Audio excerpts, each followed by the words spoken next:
I can often hold a standard kitchen match to my water, and like I said, it is unpredictable, but the methane randomly travels with the water, and sometimes it will light quite spectacularly.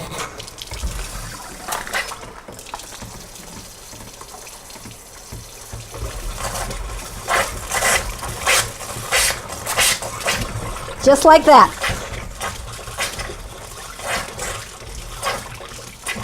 It was probably about 11 o'clock in the morning on a Sunday, and we heard this really loud noise, and we looked out, and it was the stacks down there from the dehydration plant. I opened the door, and there I hit me right smack right in my face.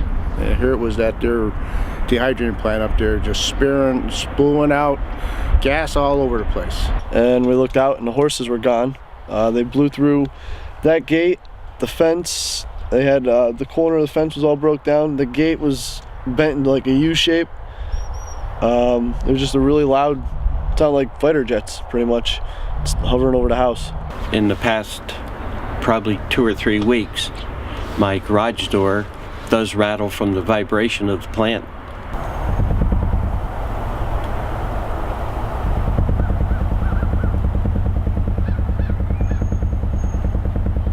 Nobody seemed to know what to do the other night when we had that big blow up here. We were told they couldn't go near it, so what good is the fire company? They come and they stand down. They were all the way down the street here by us. So what's going to happen if the thing ignites? Who's going to protect my property? Who's going to protect the lives of my family? Nobody.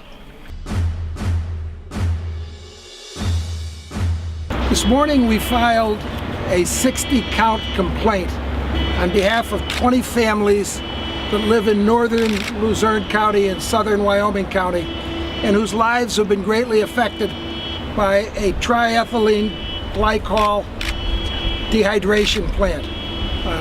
Many of you in the press remember back in November when that plant basically exploded, causing the families to endure an hour of noise that was described by one of the family members, Charlie Malarkey, a Vietnam veteran, as sounding like a battlefield in Vietnam.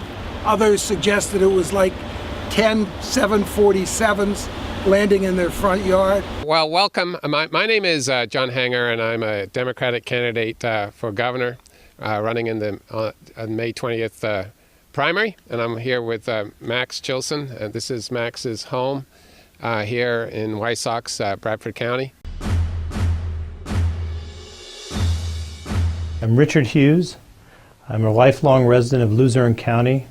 I was raised and live in Mountaintop, Pennsylvania, and I'm running for the Court of Common Pleas of Luzerne County. I believe in judicial independence. I believe that a judge needs to be able to evaluate a case on the facts and the merits of the case, applying the law.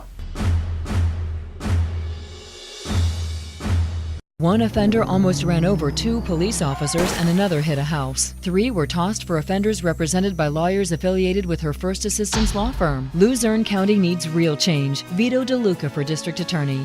In the race for Schuylkill County District Attorney, there is a difference between the candidates.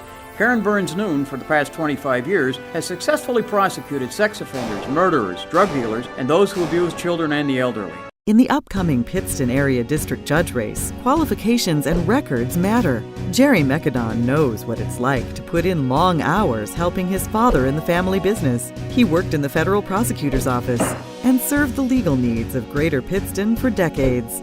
Tony George knows the streets of Wilkes-Barre. He's a lifelong resident of the city and has spent over 36 years as a decorated police officer and as police chief. As a member of City Council, he knows the problems we face every day. As a policeman, he knows that law and order need to be restored.